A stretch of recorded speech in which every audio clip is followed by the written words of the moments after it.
Welcome to another episode of Footprints right here on Soulhour TV.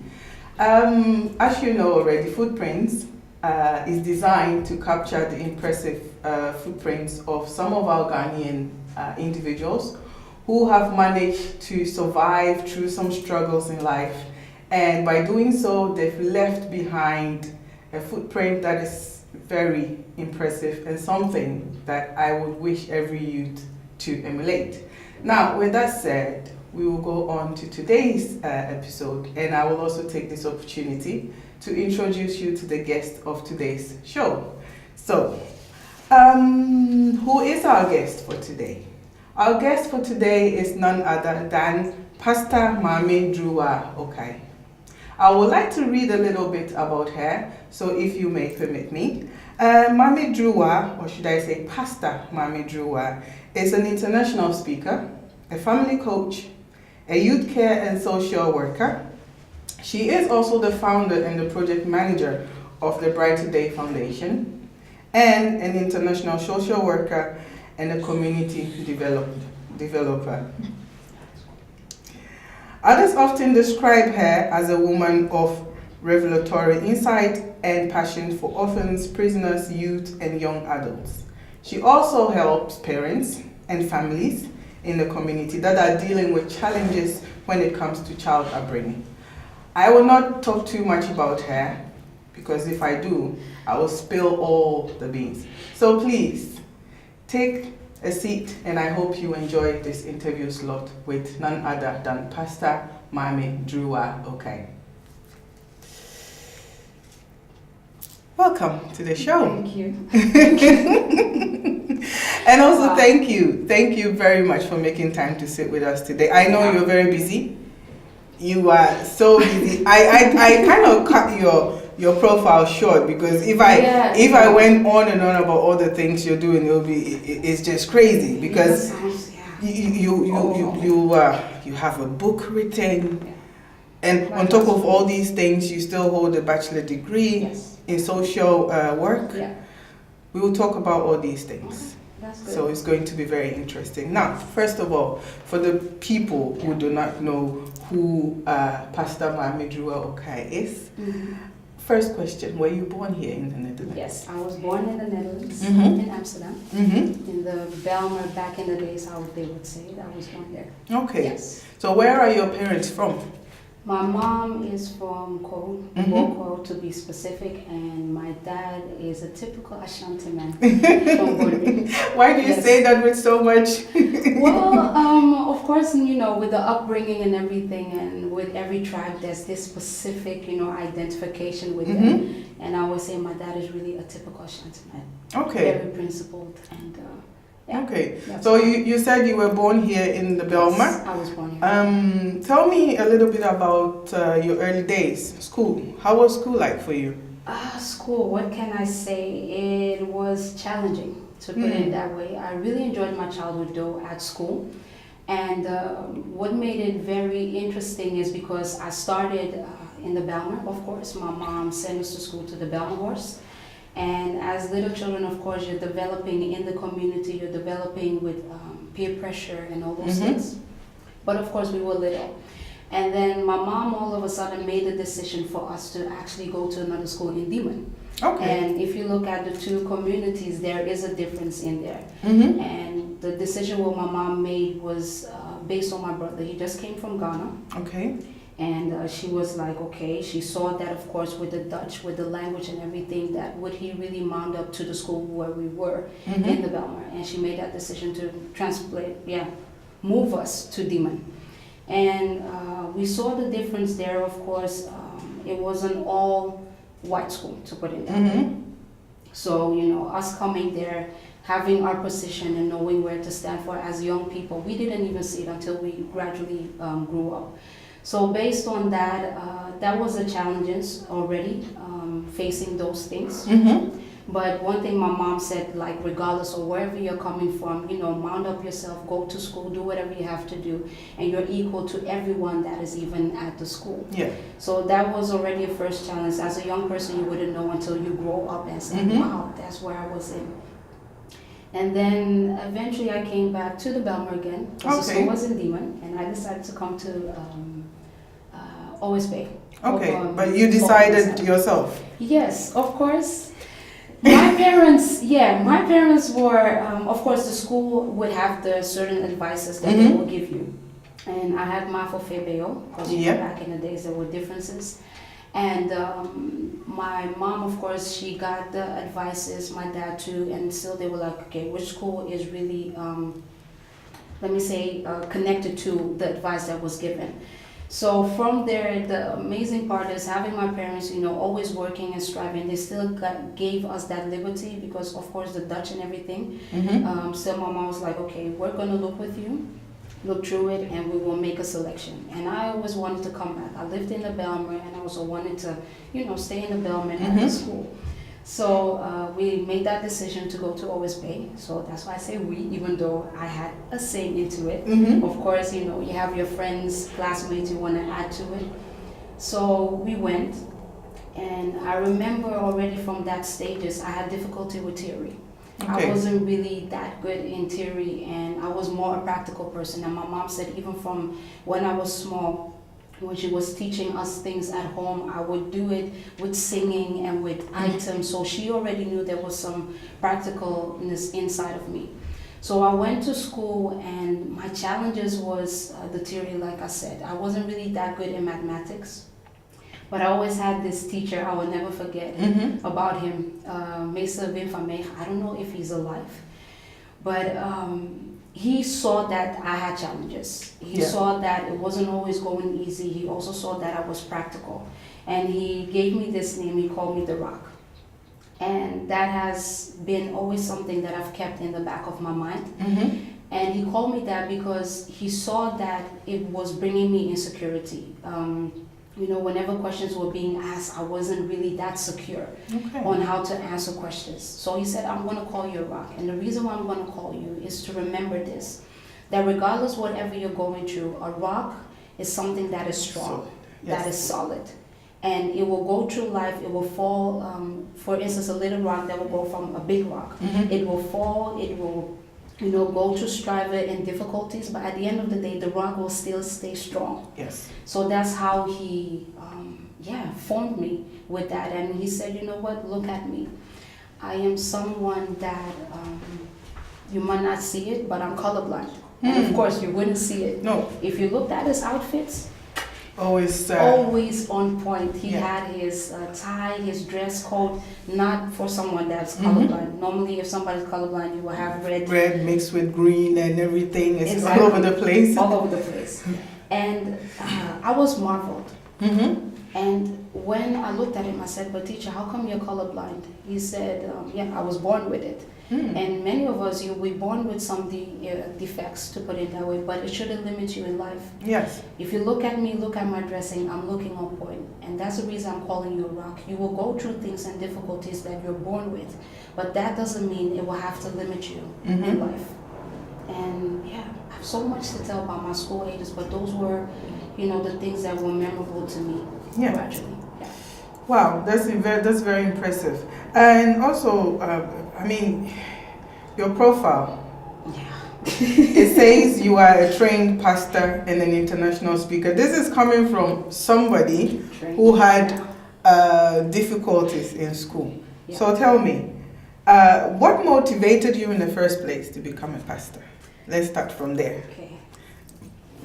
Trained pastor. Yeah, you cannot be really trained to become a pastor. Is really a call. And to be honest, really a desire to become a pastor wasn't really there, but the leadership part I knew that was inside of me. Okay. Gradually, going through life. And a pastor, it's a call.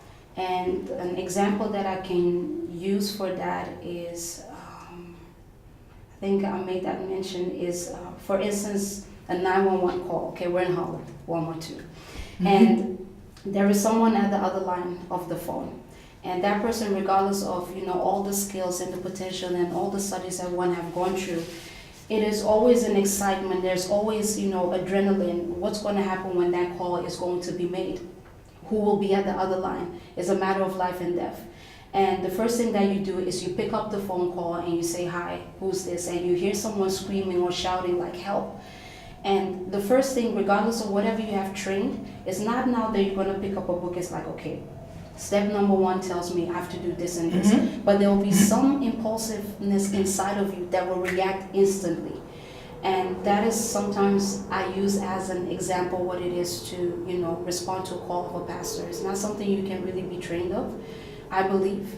And just like the same way that operator is waiting to be of help and to respond regardless of what you see at the other side, that is how I responded to the call.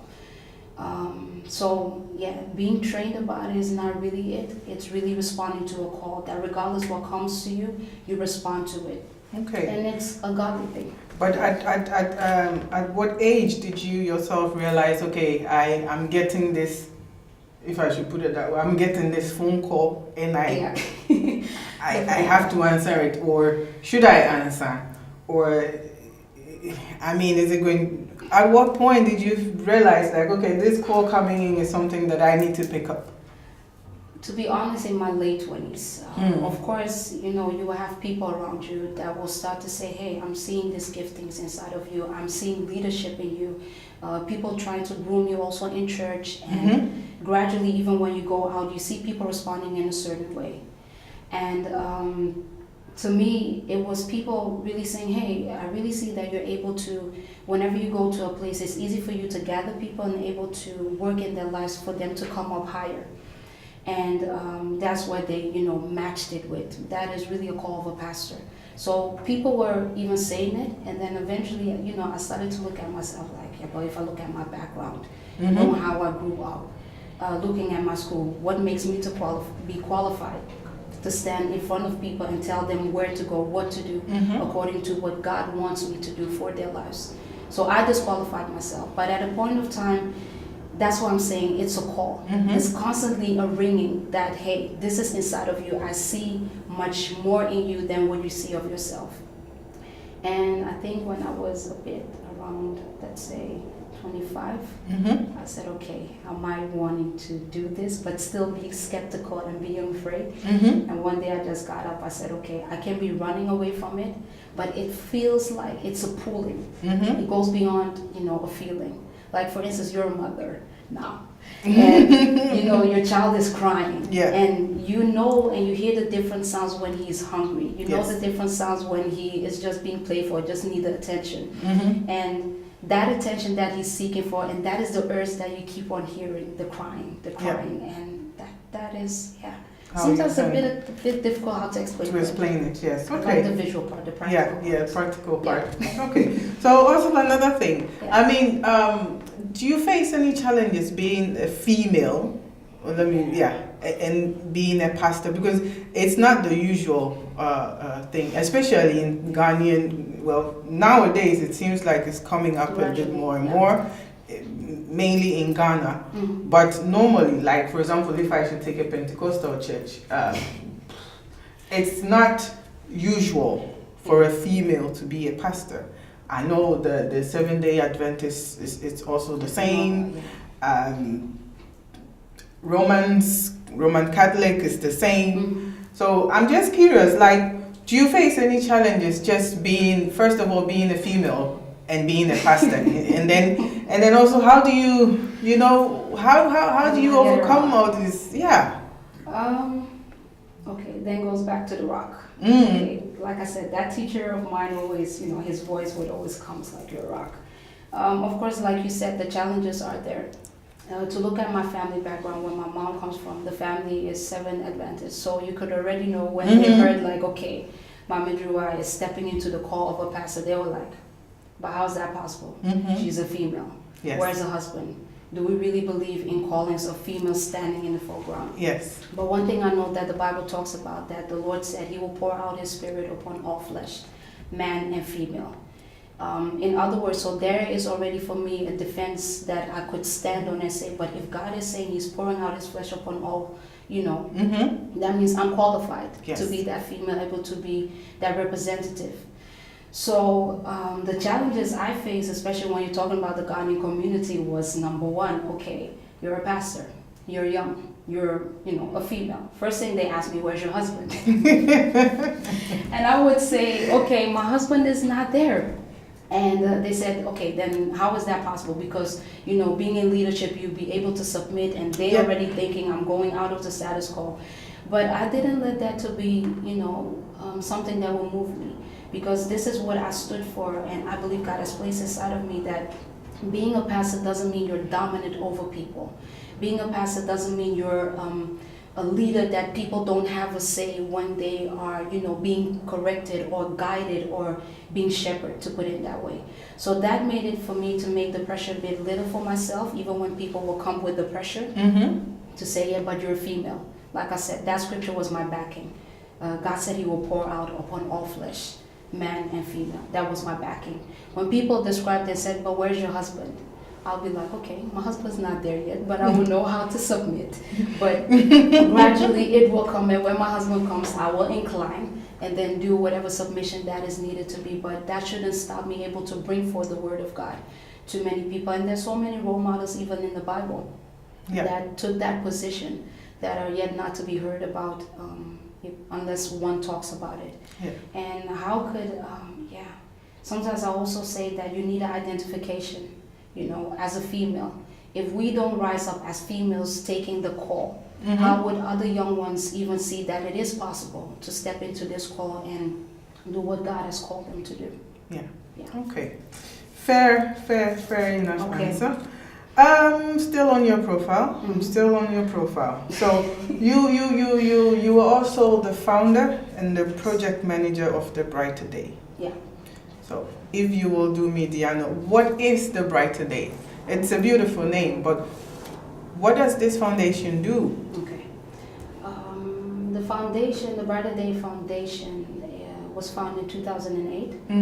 And what we actually do, it's, I could say, a social and community development platform, whereby we address social issues. Okay. So whenever we see there's a social issue in the community or with one individual, what we do, we come up with creative development projects, and we try to address it. So in a creative way. Okay. Yes. So for instance, if there's something that a community is dealing with identity, how one can find their identity, or there is a social issue about teenage pregnancy. What we do as a Brighter Day Foundation, it's a social issue, but we try to bring out creative projects, development programs, personal development programs. Yes, you are a teenager, you are a mom, but how you deal with pressure, how do you deal with the social health, how do you get yourself involved in that? and then gradually, build them up with that. Okay. So the brighter day is basically bringing a brighter day in someone's life. Bringing a brighter day in regardless someone's of life. that. So can you also share with us maybe one project that you've done with a brighter day and what the outcome of that project was? The one that we really rally for within a brighter day is the I Am mentoring program, and we have it in individuals, and we also have it as groups, so the boot camps. And what we do with that especially the young people and even older ones that we have in now, even 40 plus as recently, when they're having a certain crisis with their, with their lives, not knowing who they are, finding their purpose, trying to discover their purpose or what they are supposed to do here on earth, is we help them to discover it, because we cannot find one's purpose. That is up to God to bring that forth in that person's life. But what we do based on trainings, they come in, we give them certain trainings and questions on, discovering who are you, what you stand for, what's your strength, your weakness. And based on that training, we help oneself to discover their potential and how to put it back into their families, the community, and wherever they go to. And it has been successful. Even the government in Amsterdam have done, have come to us to bring that also within the community to help other ones, in the community to put that. Okay, that's great. So basically, the Brighter Day is mainly set up to sort of motivate other people in getting to know who they are, their purpose in life, and what it is that they want to accomplish in life, and then also give them directions as to if you want to become this and this and this and this is the way to go. For example. And then eventually give back to the community, to their families and individuals. Okay. Well, thank you very much for that explanation. I think we will just continue a little bit and we will talk about your professional life now. So your profile again also tells me that you have 14 years of experience in the field as a social work and community developer.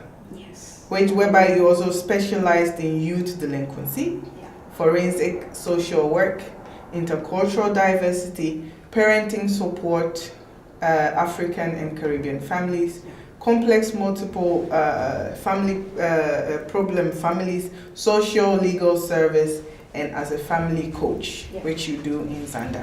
Yes.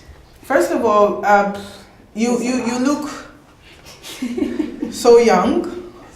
So the 14 years of experience, it sounds so unreal to me. So at what point did you start doing this? Okay. If you're talking about experience, of course, with falling and rising, I think my advantage and something that I've been favored with, and I thank God for that, is that whenever I started my traineeship, I started when I was 18. Okay. And within my traineeship, my mom always said, whenever you go to a company or you're doing your traineeship, do it so well that it feels like it's your father's company, to put it that way, that saying. So whatever you do, whatever job they're giving you, ask questions. And the scripture that I always used was, be like unto a snake, but yet be like a dove. So find your way through everything that has been given to you. Open up yourself, my mom would say, to learn. So every time I would do my traineeship, even if it's for 3 months, even if it's for 6 months, after they would say, but if we look at your age, this job is not, according to your age, but we will see if we can come up with something so you can still come to the company and, get skilled and we can help you come up. So that was always my advantage. I would do my traineeship and they would tell me gradually, I want you to come back one of the days after school, come, and then we will show you more of the field. Yeah. So that's where the experience came about. And to be honest, and I say glory unto God that I've never been fired before. And that is to my mom. My mom always said, be very watchful that whenever you go to a company, humble yourself, learn. And that's where the 14 years of experience came from.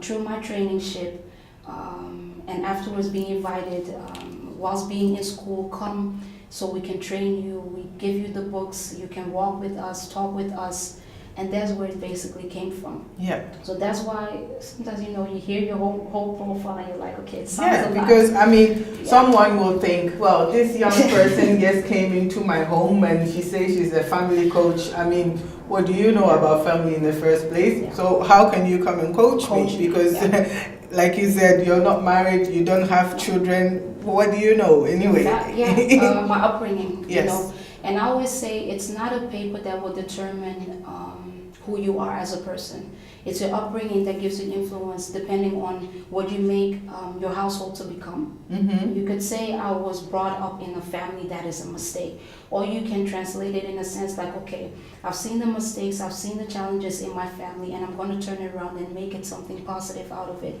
by using my own experience, whatever that happened, you know, mm-hmm. Growing up in a family that didn't have much, or growing up in a family that was a lot of abuse, and turning that around to make it a story able to help others.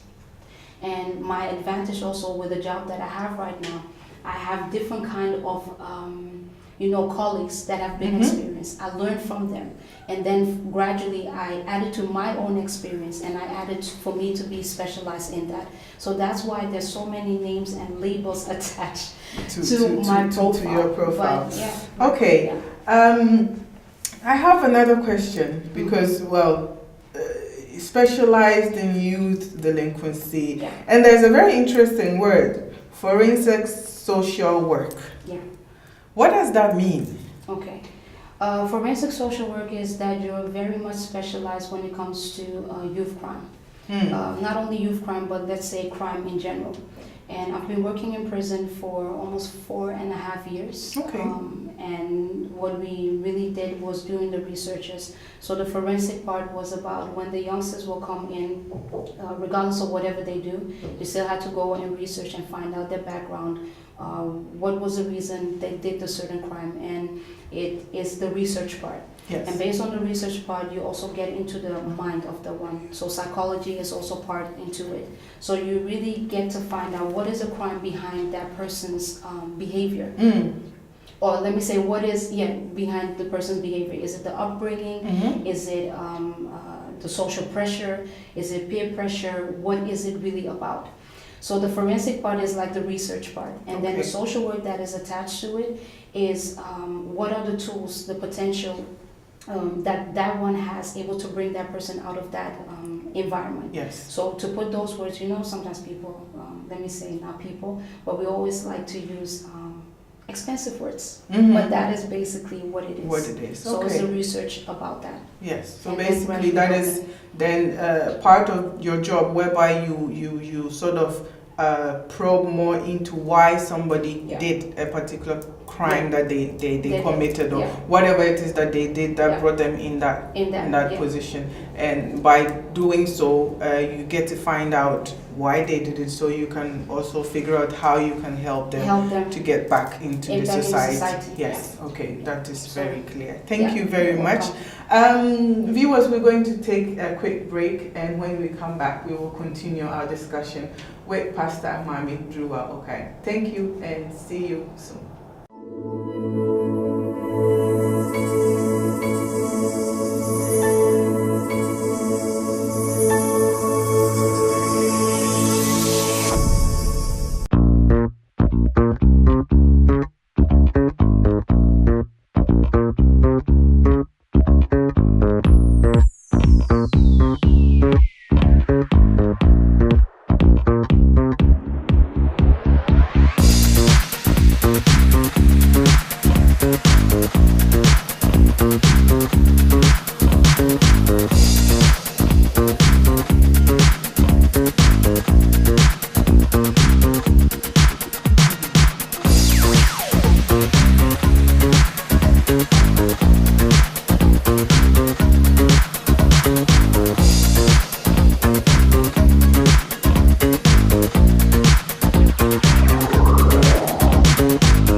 welcome back to the second part of this interview slot with Maame, Pastor Maame Durowah. Okay.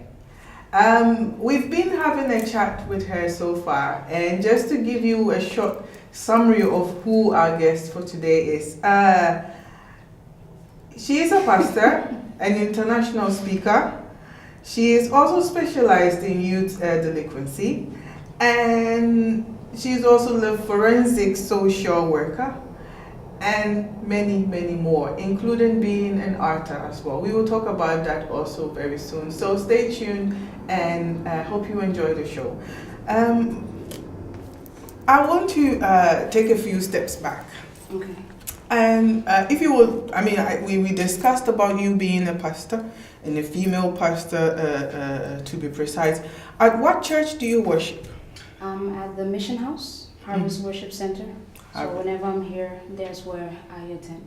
Okay. Yes. So, but that's where you got to become ordained. And yeah. What kind of church is it? Is it also Pentecostal? Is it?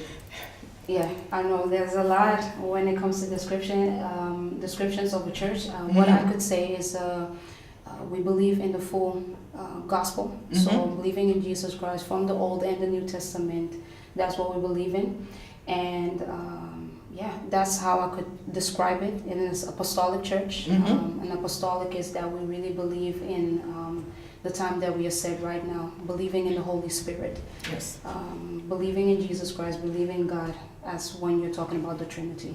That's basically how could I describe it. Yes. And we are a mission-based church, so we emphasize also on the poor, the needy, and we go out, we're sent out to do mission work, and that is really what our focus is about. So those that are broken, we also have people that are orphans, bring in that are being taken care of, others, foster parents, and that's what we, our heart sets to go out for, and helping people to get into that standard to develop themselves too in the godly character. Okay, that's interesting. So tell me, are you the first female pastor in this church? No, my senior pastor, Pastor Joy, she is the one that oversees. Oversees, yes. She's the pastor. And this is an international church as well? Church, yeah. Okay. The main branch, you could say the church that we got commissioned, or you could say that covers, is in America. Is in America. Yes. Okay, very good. Very good. That at least that clears some area for me, for my own understanding as well. I am on the covering. Yes. So tell me also a little bit more about, because we talked about your professional life. You have 14 years of experience. Yeah. In basically in the field of social work. So tell me, what are some of the competencies that someone will need to fulfill this job, or to be able to do this work that you do? One thing, of course, based on the studies that you get, what you need to be competent about is knowing, to go about stress. Because you have people's problems that all of a sudden become your problem. But you need to be very keen in that, to keep your distance from the problem and not make it too personal. That was something that we were taught from day one. You will get people's issues, you will hear about problems and all this stuff, but be careful you don't make it too personal. Yeah. Make sure you don't take it home with you, because the problem was there before you even came in the picture. So it is something for you to know about. That's number one. Number two is you should be able to be very practical, because not every, based on what the books tell you, is what you see in daily life. Yeah. One abuse is different from another abuse, in particular culture-based, or something that someone from year to year has been seen as something normal in their household. That one is also different. So you also need to be very flexible in seeing every family, every household, every case as something different and not as the same. So that is when you're talking about competence that I believe is very keen as a social worker.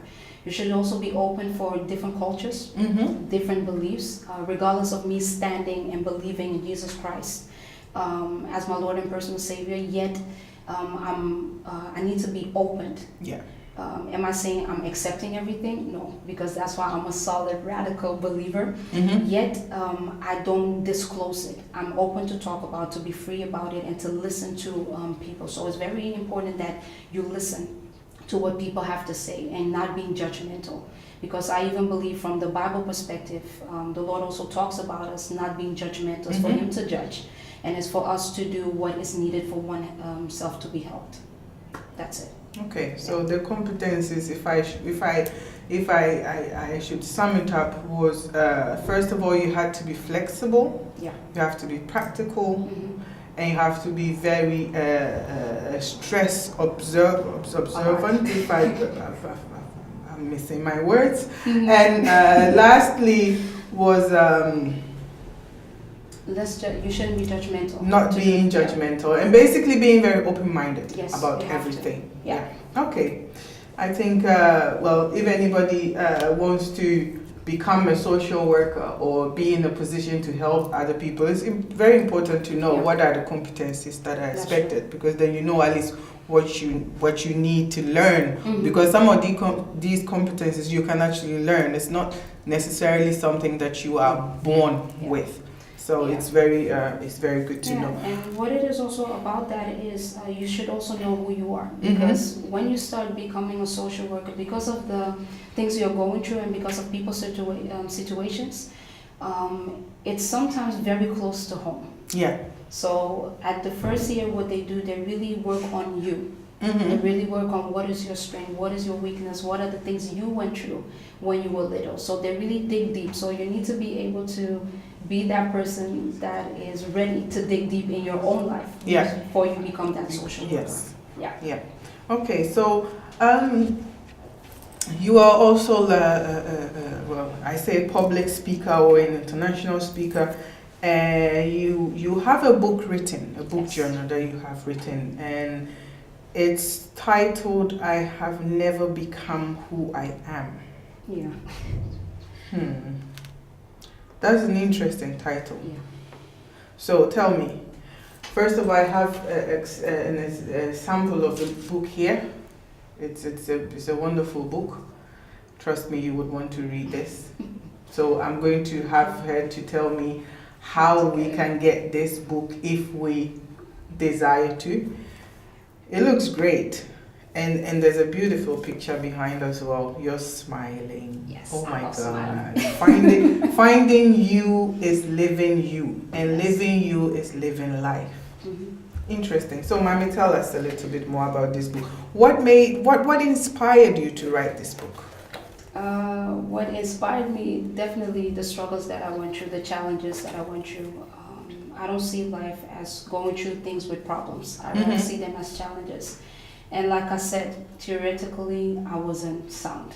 And for me to write a book, you could already know that was where I was going to head to after I figured out what inspired you to write the book. So basically, your life story or your life challenges led you to write this book. Now, for someone who is not that theoretical, well, obviously, that doesn't necessarily mean that you cannot write. But I mean, did you need some special educational background to be able to write this book? Or this was just you sitting at home thinking, you know what, I'll just grab a pen and a paper and everything that comes to mind, or me trying to formulate whatever it is that I want to say or have been through, I just wrote it down and it became a book? No. What happened? Just to give a little background story of it, I was going through a burnout. And of course, like I said, there have been so many titles to my name and so many things that I've done. I started young. So at a point of time, I had a burnout at a young age. Everyone had something to say. You're good in this, you're good in that, you're doing this, you're doing that. And I love doing a lot of things, jack of all trades. And I was a master of some, but eventually it developed. And I remember the time when I really got into the burnout, and glory be to God that I could find myself to go back to Ghana. And I was in Ghana, doing my thesis at the same time and really going through this burnout, like people seeing so many things about me, and I'm like, but is this really me? People see leadership in me, people see I can do a lot of things and making use of the giftings, but is this really me? Is this really something that brings fulfillment inside of me? And when I was going through the burnout, I could also hear God's still voice, talking to me at the same time in different levels of my life, spiritually, physically, emotionally, financially, with my family. And whilst I was in that journey of writing things on paper, God really made me, despite of me not being theoretically, I write a lot of poems. And poetically, I was writing my life. Poetically, I was writing the things that I was going through. And by the time the Lord was really bringing through that, burnout, being tired of doing everything for everyone and being used for my giftings, He made me to really look at my writing. And that is how the book came about. Seeing and having the reflection of what writing could do, that became my medicine. So that's why it's a book journal. Because the book describes just little pieces and challenges that I've gone through, and then eventually what happens is that you have to write your story down. Write where you come from, write who your parents are, how was your upbringing, what are the most challenging things that you have gone through in life, what are the things that have given you strength. So it's really parts of how one goes through life, but through the writing that one discovers itself, or him or herself, I should say. So that's why is finding you is living life, because everyone in life would have something to say about you. Oh, you're a great mom and you're this because you can speak well, eloquently. But is your speaking necessarily the calling upon your life, or is it necessarily the gifting? So able to find out if that really is what it is about. That's what I went through, and that's how the book came about. That's how the book came about. Okay, interesting. So, just out of curiosity, so when you wrote this book, and how many samples did you have? I started with 500. Okay. Yeah. You started with 500. Yeah, do you that mean means like as it sold, or? No, I wanted to first figure out how many you had, and then because you started with 500. Does that mean you sold the 500? Yeah. And then after selling 500, we're now going to the next bunch. You're now going to the next bunch. Yes. Okay. Yeah. Okay, interesting. So actually, I'm lucky to be holding this one right here. I guess it's going home with me. This one is going home with me. So if you need it, if anyone would want this book, where should they go? There are different people that I've sent out because it's a self-publishing.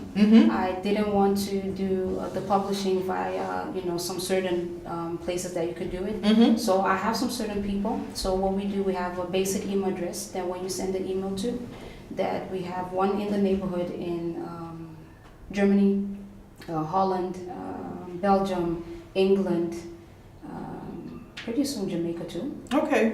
Ghana, and we have people stationed, and they will be the one that will actually send it to your address. Oh, they'll so send that's it how to we you do, because it is self-published. Yes. So, but then, if someone wants it, they have to contact you.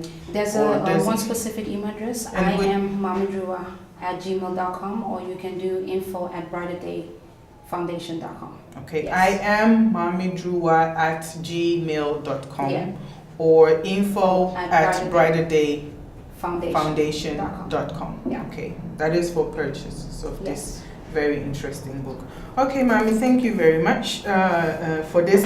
Now we will also go on and talk a little bit more about your family life. I think we've kind of touched on it a little bit, but tell me, how does the family front look like? I mean, we know already from what you said, you're not married, you don't have kids. No. And fair enough, you are a female pastor. Yes. But I mean, like you said, marriage will come at some point, and then you will have to submit. So, do you see yourself? What are you going to? I'm getting there. It's just gradually. Okay. I want to laugh. So tell me, Maame, just out of curiosity, the cameras are not watching for now. Yeah. Mm-hmm. So, are you? I mean, is there someone special in your life? No, I am very content in my singlehood, and it will come, like I said. It will come. Yes. Okay, but that means we cannot even have a forecast of when it will come. No. Not like say, okay, in 5 years' time, Maame will be, have babies and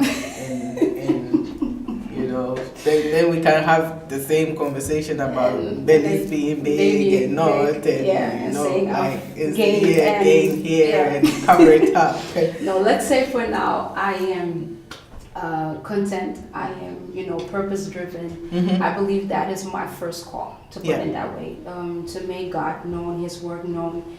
And people say you sound so super spiritual when you say that. I see this as marriage being privileged. I don't see it as a priority. Yes. And I already feel like the viewers are like, okay, Maame, you're Ghanaian. We're family oriented. Their hearts are already going like, were you raised well? Yes, I was raised well. But for me, like I said, my drive was always serving God. My drive was like making Jesus His name known. I believe that's my first call. And the marriage that was given to me, I see it really as a privilege. Yeah. And it will be something I will submit myself to. Yeah. But do you, so basically you are open for it, but do you sometimes, I mean, as a woman, you reach some age and you're like, when you pray, you pray and ask God, Lord, please, it's about time. Are you there? Listen to me. Yeah. Is this something? Is this like at least a prayer point? It has been a prayer point. Of course, we're females. Let's be honest. You want to have babies, and the veil thing and everything. It's, as a little girl, it's something you desire, especially when you have your parents. So when are you gonna get married? Yes. So of course I've gone through the pressure, but for me it wasn't really the pressure because my mind was focused.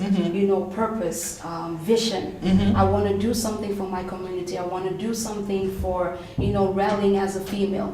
I'm not a feminist. Let's get that one straight. That's why I said I will submit to marriage. But for me, I'm good. You're good for now. You're 30 plus, and you're enjoying yourself. I am enjoying myself, and I'm like, if this is for me. If God called me to do this work that He has entrusted me to do, and that I'm so privileged that He has chosen me to do it, I think then He will also orchestrate my time when I'm going to get married, how I'm going to get married, to whom I'm going to get married. That person will not make me complete, because I don't believe in that. Marriage does not make one complete. I really believe it's an addition. I becoming His help and He becoming the head. Yeah. And it will come. It will come. So, don't be discouraged. And I think maybe that's also an example that regardless of your age, regardless of the pressure there is, it is possible. Yeah. And also to keep yourself. And also to keep yourself. Yes, that is a whole different topic altogether. Trust me, I'm not even going to go there with you. So we will just take it like that. I mean, obviously, on a serious note, it's not something you just wake up and say, okay, I'm going to do it. It will come when it comes, and like you said, since He is the one that managed you to call you to become a pastor, when that time comes as well, He will graciously also fulfill this part of you. Of course. I mean, if I don't go, like seriously, unless you don't invite me. If you don't invite me, that's a different. If you don't invite me, then obviously I won't come. There's one thing about me, I never go where I'm not invited. That's it. If you invite me, sure, I will definitely be there. I'll be so there. I will dress up nicely, and I will just come and take my seat. And definitely. So let's get back to being a little bit serious. Yes. We're just being a bit jovial just now. I mean, we cannot take everything in life all too serious. That's just not the point. So let's talk. We will go on to the general issues and advice section, which is actually my favorite part of this whole interview slot, because that's where we get to talk, maybe debate a little bit about certain stuff, and share our ideas and everything that comes to mind. So first question, And this is mainly also because of your background as professionally. You know, Ghanaians in general, you know, are known to be very hardworking. You know, we are hardworking people. And yeah, but in recent times, you know, parents are confronted with all these problems with the youth. Some are really, you know, dropping out of school, getting themselves into so much trouble, crime, fraud, stealing cars and everything, and it's just, you know, and also they keep complaining about something like, you know, back in the days, the way the youth used to treat the elders. I mean, back when I was a child back home in Ghana, even elderly person is coming from the market and they have like baggage. Should I call it baggage? Yeah. But mostly it's like shopping. They have it. When you see them, you run to them, and then you take it. You first greet, and then you run and you take it, and then in today's world, nobody cares about that. That's your shopping. I mean, you can bring it home yourself. The worst part is even when I used to take public transportation, that you know you'll be in the bus and then you're just chilling, you're seated, and then an elderly Ghanaian woman or even any elderly person will just walk in and, you know, you're still seated. But if it would have been back home, the idea was to be that you will stand up and offer your seat to the elderly one. You know, these are things that are sort of, well, the elderly people are complaining about these days. Can you share a little bit of your idea, or what are the possible causes of this kind of behavior that we are seeing nowadays in the youth? Okay, where should I start? Okay, I'll still use the Bible as my defense when it comes to that. There's a certain scripture that talks about in the New Testament that talks about in the last days. When you're talking about the last days, what's going to happen? Knowledge will increase. Not only knowledge will increase, but what's also going to happen, people will be lovers of themselves. Greed is going to increase. The love is going to grow cold. There's so many things that's going to happen in the last days, what we are seeing. So I don't really believe it's only the Ghanaian community, but since we're talking about our community, I'm going to lay emphasis on that. And knowing that all these things are bound to happen, the young people are more intrigued to walk in those dimensions, to walk in those symptoms that the Bible talks about in the last days. Why we are in that state of developing. We want to have a sense of belonging. We deal with peer pressure. And as you see, the way social media is increasing, the more also the habits of the young people of having a sense of belonging. For instance, there is a new trend. Everyone wants to be part of it. Yes. So that means if you don't have the financial means to go about it, you find another source is able to get into it. Trying to find a way to outdo the system and still get money. But then when you get caught, you have a record. Yes. So it's a cat and mouse game. This is a mouse that is wanting to have a certain cheese. The way it's going to get it is try to find and maneuver a way to get it. How it's going to get there, to see the cat come in, it will find its way. So that's what I'm thinking that is happening to the young people. It's for instance, we could say back in our days, when you will get a shoe from your mom, you'll be happy. Doesn't matter what it is, as long as you can walk into it. Yes. But because social media is increasing, or the media is increasing the standard and the price, to put it that way, to get some certain things, and knowing the household that you're coming from, that your parents won't be able to provide it, that will be also another mean that young people will say, I don't want to burden my parents, so I'm going to find my own measures. If you look at the governmental, or let me say the system is also making it difficult sometimes. Why am I saying that? The requirements. Yes. Holland is saying, okay, you're 17 years old, you're 18, so you have the license to do whatever you want to do. You can STEM, you can do a lot of things, you're licensed to. But at the same time, that same constitution is saying that your parents are responsible for you until you're 23. So what is it doing to the young people? The young people, when they hear, it's like, okay, I'm 17, I'm 18, I can do whatever I want to do. But the same constitution says 23, so those constitutions that are coming out is also bringing imbalance in the way of thinking. Thinking, yes. So there is also what I think the influence is also when it comes about. What are really the known things that we know of the government? Do we really know the rules and regulations when it comes to this system? And I think that is also part of it where we have our issues. Our parents, those that came and those that are here, we came with a certain mindset. The young people that are born here also have a different mindset. Yes. Those that were brought from Ghana to come here also have a mindset. So those are always challenges that we're facing. That is also being part of the youth delinquency that we're seeing. That we're also seeing about the challenges we're seeing at home. 2 different generations, 2 different upbringings. Yeah. So these are all things that come about, and also with the symptoms that I spoke about, that the Bible talks about. Yeah. So I hope it makes sense in the way I've yes. So knowing the cause of all these problems or challenges that the youth are facing, do you have any kind of solution or possible an idea of what you think maybe we can do to help the youth, or even if it's an advice that we can give to help them, or the ones that have, the ones that are already on this path that, from a distance you can already say this is not going, it's going well. It's not going well. It's going to end up very bad. Maybe somewhere, somehow, we sitting here, something that we might say would change someone's mind. I don't know. But do you have any possible solution or an idea that you think can help some of these young ones? And I think even some of the parents, because for them it's also very difficult. Because like you said, some of them came here with a whole different mindset. I mean, I believe some even came thinking, I'm just going to be here for 10 years and then I'm gone.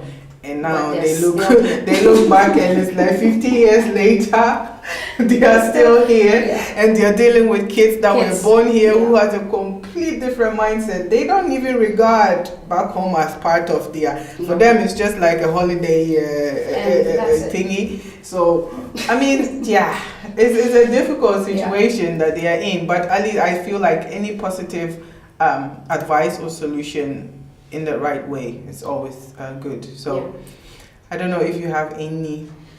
What I could say is what my mom raised me up with. Don't look into it as a problem, but see it as a challenge. Because the moment you see something as a problem, you start looking at it in negative ways. But the moment you see things as a challenge, there's always a positive outcome in communication. When you see the challenge, there's where the dialogue takes place. You start talking with each other. Like, okay, fine. I came from Ghana and I came here. But what are the challenges I am facing, and can I communicate with someone about it?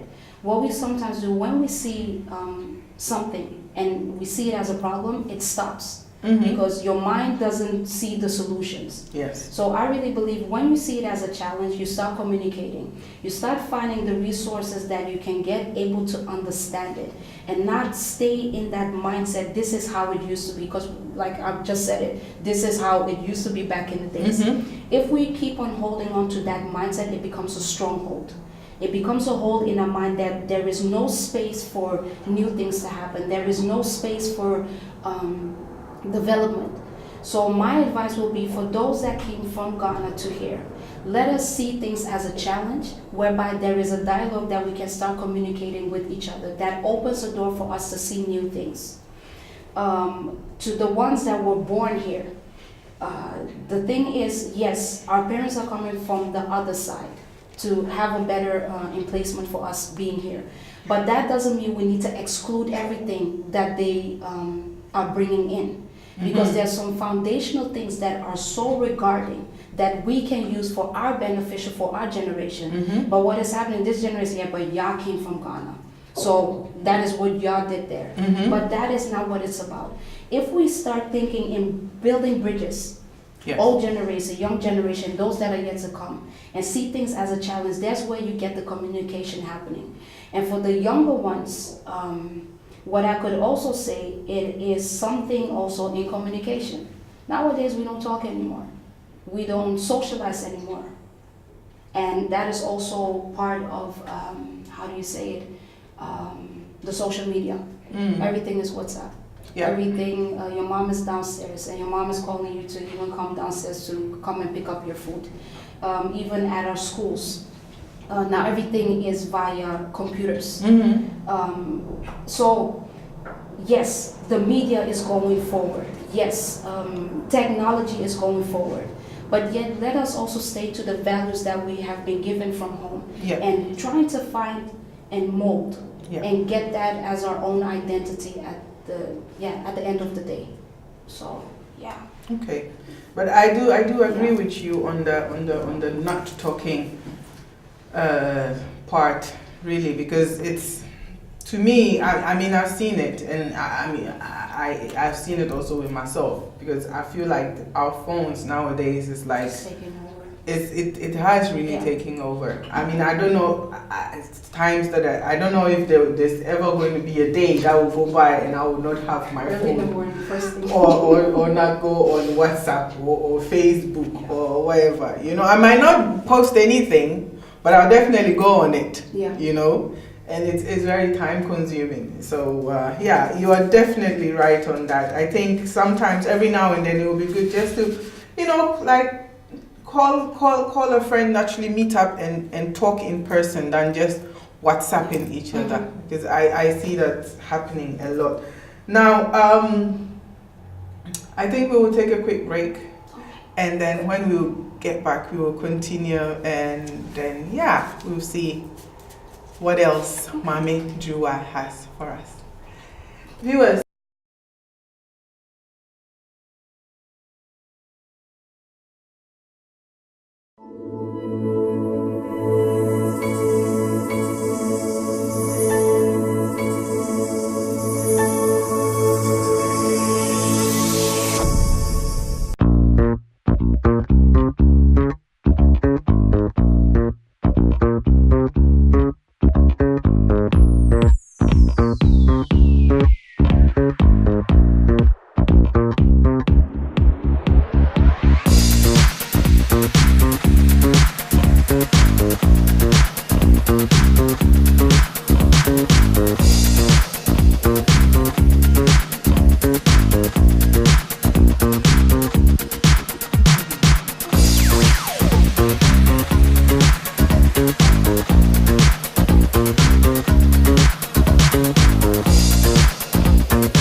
welcome back once again, viewers, to Footprints here on Soulhour TV. We've been having a chat with Pastor Maame Durowah, okay, and we've now gotten to the last section of this interview slot. We've touched on one topic already, so we're just going to go on and continue with the rest, and I hope you still enjoy the show. Stay tuned and enjoy yourself. Now, Maame, we were just talking about some of the challenges that the young ones are facing, and also how the elderly people feel as to how the respect that they are known to, it's like vanished in this generation right now. Another question is that there was a report that actually indicated that let's say more than half of the Ghanaian community, or at least here in Amsterdam, live under the minimum income. Basically, we are poor. That's what they say. Yes. And also another thing is that, well, some of the younger ones, that have also managed to at least get an education, or have done some courses or have some degrees, are also, well, they have it, but they are still sitting at home, not having a job. Do you, what is your advice to some of these young ones who are just trying also hard, to get a job, but still they are not getting any? What will be your advice to them? And what is your own view or your take on this issue of us being poor? Okay. I heard about it. I read about it, and when I read it, I was like, wow, I didn't know we were, poor. Yes. When it comes to the statistics, to put Yes. it that way. When I read it and when I saw it, I was like, okay, are these really facts? Because of course, when we really look at our community and we're talking about documentations and stuff, is it really our population? For that being said, of course, whenever something is being written down black or white, like black and white, that's what it is. But let's look to facts. Yes. When you look at the community, when you look at everyone that is that you know or you don't know, and you look at the Ghanaian community, I think poor has nothing to do really about the way you live or not having much. But I really believe it's a mentality. Yes. Because regardless, if one has not been set in their mindset when it comes to how to deal with certain things, doesn't matter. You move someone into another, let's say, community or another country, and the person will be still poor in, in their minds. So let's start with that first. So to bring it back to your question is, like you said, the poor. That is what is being said. The difficulties and the challenges that the young people are having, I would still say that regardless when you're seeing that, it's still a challenge. Like I said, yes, the statistics are saying it's a problem, but let's look at the challenges. What is fact that you see at the working field? By the time you're done with school, they will make it nice when you start. Oh, you're gonna have a job, and this is where it's going to be, and this is. I've been there too. It was the same thing with social work. At first, there wasn't a lot of work to do, but then gradually it picked up. I would say in the meantime, even though when you don't have the job yet, according to what you studied for, a bachelor or master's degree, still find something in that genre and get yourself developed in it. Instead of sitting home. See if you can still do little classes, able to get into that. That's why I said it has to do with the mind. Because you could say, oh, there's no job opportunity, this is not what is happening, and this is poor, and etc. because the papers or the statistics are saying that. But what can you do about the challenge? You find yourself and try to also pave a way. Maybe you can start your own business. You don't have to necessarily have the means when you're talking about finance, but maybe you can start giving classes to those that you see as a social issue. Like I said, what we do as the Brighter Day Foundation is we don't have the means. When it comes to finance, we don't always have the means, but if you can get 1 or 2 or 3 people having the same issue, sit them down and find a place where you can do, for instance, huiswerkklasbegeleiding, homework classes. There's already something that is keeping your potentials that you studied about can still keep you up to date. Knowing how to socialize, knowing how to talk. I always use this as an example. Whenever you say McDonald's, people are like, oh, that's a low class. You don't go there. It's not a place for you to go, and it's not good. Am I saying people should go and work at McDonald's? No, that's not what I'm saying. But I'm talking about the mindset. Maybe you can go and work at McDonald's to learn how to socialize with people, how to have communication skills, knowing how to count money or do whatever thing. That way you are still developing your potential and not looking at the issue, what is at hand. Gradually, what you're doing, that you're not sitting still, but you're still developing yourself. So when they really came out with that figures, I said, okay, fine, I'm hearing it and I'm seeing it, but it's not for us as a community to sit down and see that as an excuse.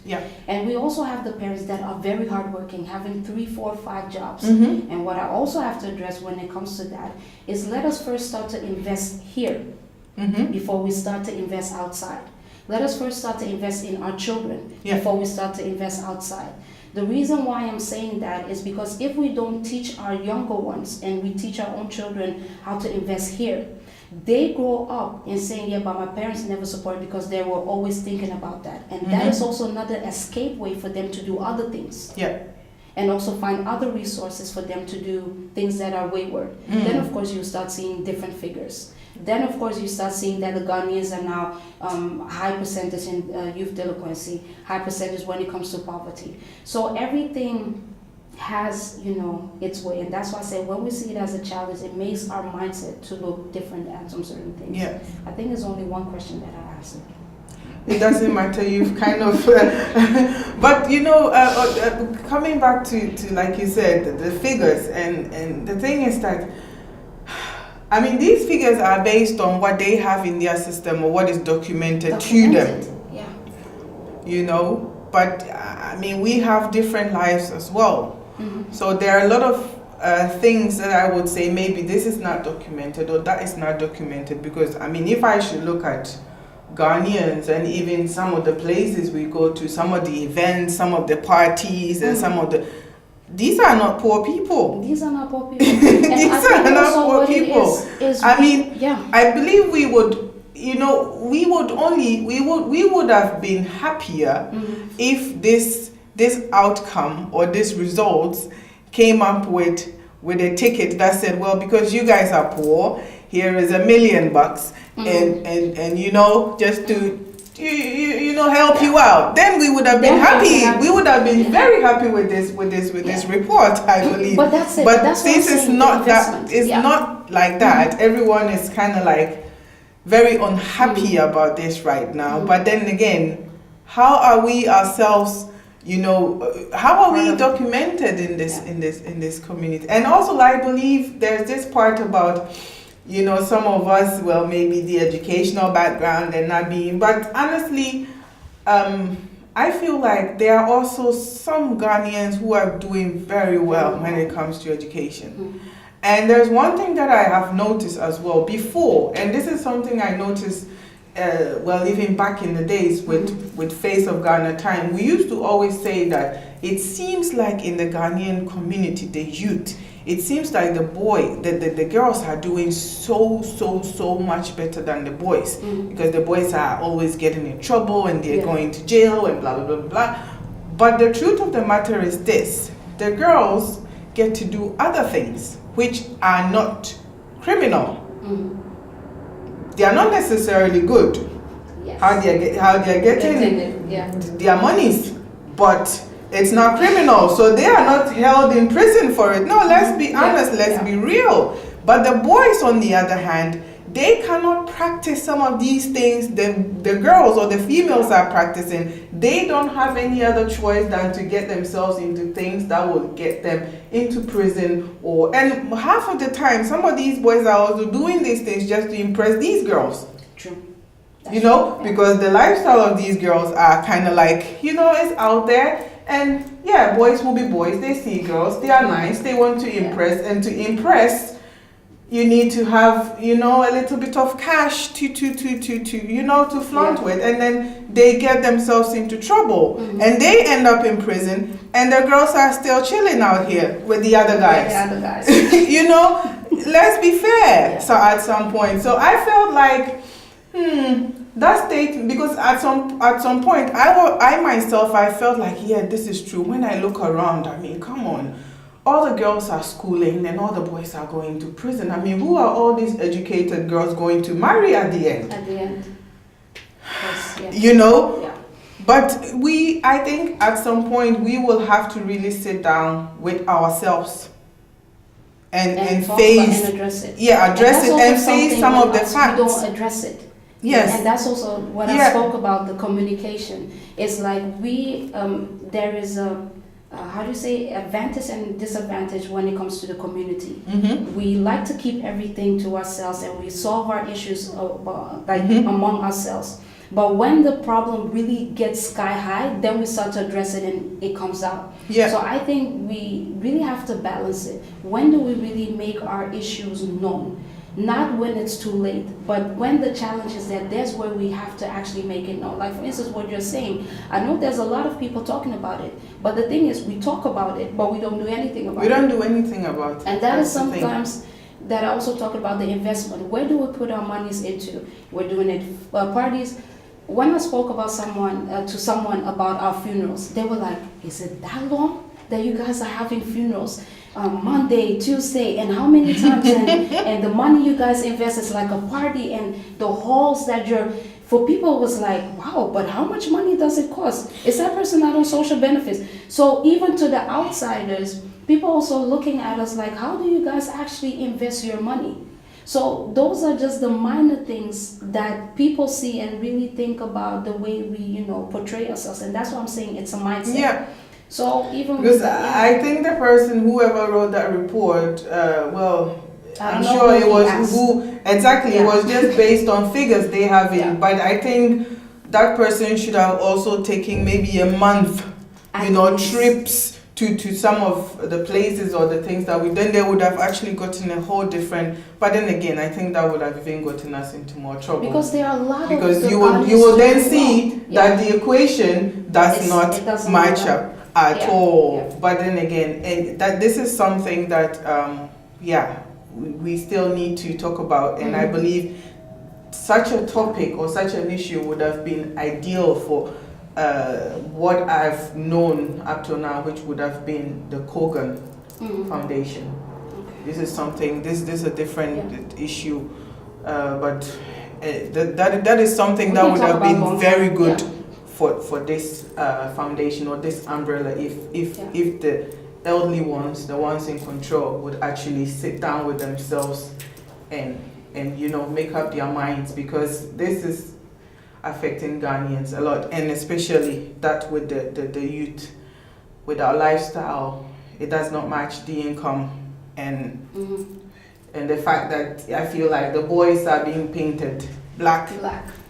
And the girls are good, whilst at the same time we just really need to be a little bit more honest with ourselves. But that's that. So Maame, before we let you go, tell me, who or where is Maame Durowah going to be, let's say 5 years from now? How do you see yourself? Let's make it a bit longer, 10 years from now. 10 years? Wow, okay. So we're talking about marriage now. Let me see. 10 years from now, I think and I believe I will be still traveling around this, as in what I'm doing now. And building up really a foundation, a seen foundation. Because my heart desire is really to build up a youth center. Yeah. A youth center where I'll be able to help those that come in that are broken, that are poor, that need mentoring, that need personal development, able to help them when they come to the center. And that same people that came in, when they are at their rising, they can also give back to the community, back to their families, and help out. That they become coaches of others. Yeah. That they become mentors unto others. But that one built in this center where all creativity is happening, that one that wasn't theoretically strong like I was, can be practically strong. Yes. And that building oneself. So that's what I'm seeing, really having a youth center. Which country is going to be? Which country is going to be privileged? I'm still praying about it. But that is definitely what my heart desires. I think more books to come. Like I said, I'm going to strive. I was going to ask if you plan to write any more books, or maybe you're already in the process of writing. There's another one that's coming up. I have never been loved before. Yes. So I'm not going to give you the details, but I have never been loved before. The title. My titles are a bit controversial. That makes you think like interesting. Yes. So that is what I see. If it is indeed God's will, I know it's God's will. Marriage, of course, because you're saying 10 years. I said 10 years. I felt like I'll be joining you. I felt like 5 years is just like that. Before you know, then it's 5 years, and one thing definitely for me a priority, still representing Jesus Christ. in my generation, generations to come, going around the world preaching the gospel, making people to be formed and shaped according to His will and according to His purpose, and people really finding their godly purpose in Him. Because many have potentials, many are doing things, but the most important thing is really finding their purpose in God and able not to be ashamed to say, I am a Christian, I am a representative of Christ at our working places, everywhere that we go. Yeah. And that is what I definitely going to rally for. And what is in store, I'll leave it up to God. But those are like my heart desires. And like I said, it's my calling. So that is who I am. Yes. And that's what I stand for. Okay. So, Maame, tell me another thing. Give me 3 words that describes who you are. Okay. Funny thing is, I always let my students answer that question. Now backfires on me. Yes. I could say a woman